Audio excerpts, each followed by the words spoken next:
How to add admin to Facebook page in Meta Business Suite. Welcome back to the channel, and let's start with the tutorial.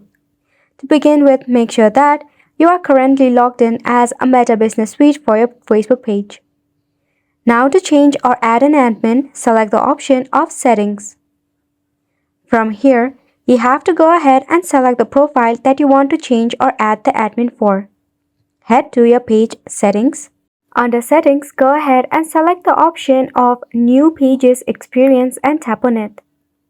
Then, to add an admin, you will see an Add button. Just go ahead and tap on Add.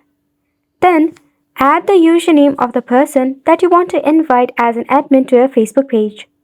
They will have to accept your invitation link in order to gain access to your Facebook page.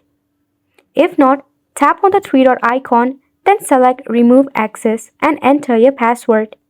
By this way, you will lose all the authority to your Facebook page. You can do this method if you want only one admin or you completely want to hand over the Facebook page to someone else.